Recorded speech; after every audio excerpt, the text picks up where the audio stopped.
Thank you, Mr. President.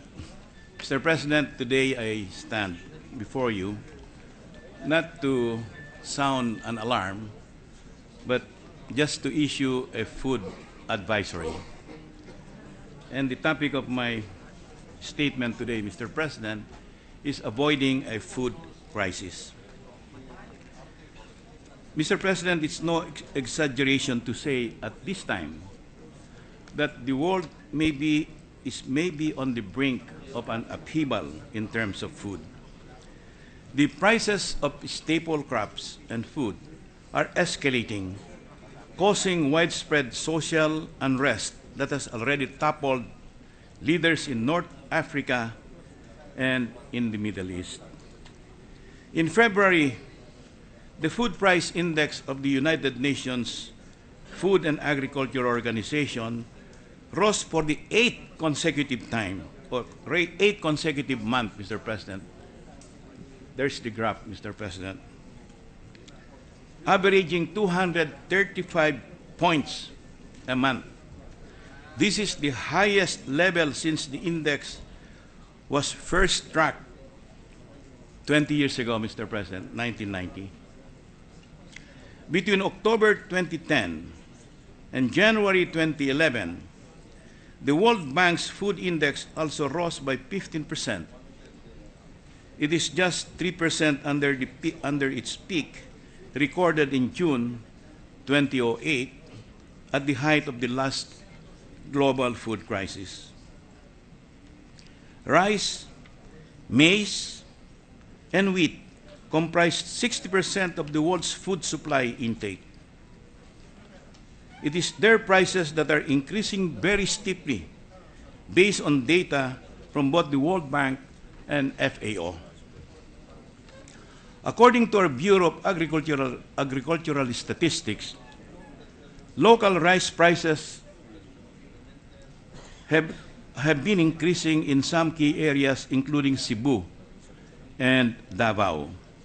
Meat prices, while stable, are still stable, but those of cooking oil and vegetables are up. There is certainly room for volatility. A complex host of factors has constrained food supply and put pressure on demand. Weather catastrophes disrupted production in agricultural centers such as China, Canada, Australia, and Russia, all of which belong to the world's 10 leading producers of wheat. Last year, Russia experienced its highest recorded temperature in 130 years, the most widespread drought in 30 years, and wildfires that swept 7 regions of Russia. Some 20% of Russia's wheat harvest was wiped out, and the country temporarily banned export. Last year, excessive rainfall unexpectedly hit Canada's prairie region, resulting in the largest idling of agricultural land in Western Canada since the 70s. Canada's wheat production went down by as much as 25% as a consequence.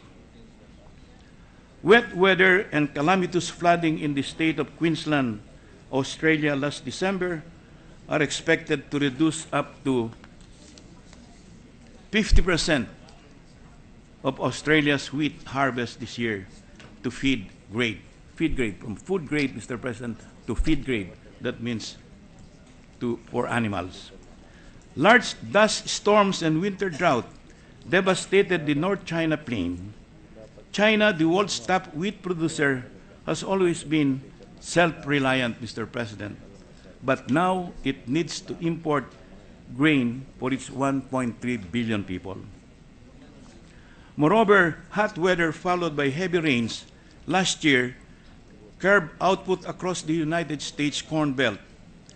Similarly, corn harvest in Argentina, the world's second biggest exporter behind the U.S., is predicted to fall below this year's estimates because of drought. Thailand, where we perennially import rice, Mr. President, the world's top rice exporter, was also hit last year by the most destructive floods in 5 decades. They cut down output by about 7%. Climate change impacts can dramatically intensify food insecurity.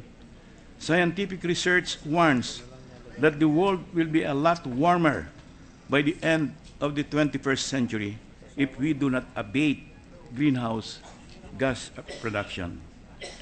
This means that growing season temperature in the tropics and subtropics will rise, significantly decreasing crop yields.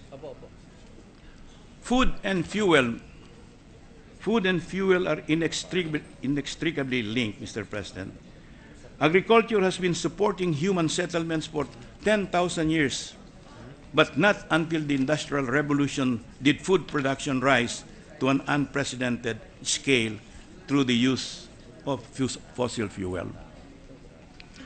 A 2007 study by the UK's Sustainable Development Commission suggests that if oil prices increase from US $50 to US $100 per barrel, the additional production cost can raise farm gate prices by 3% to 13%.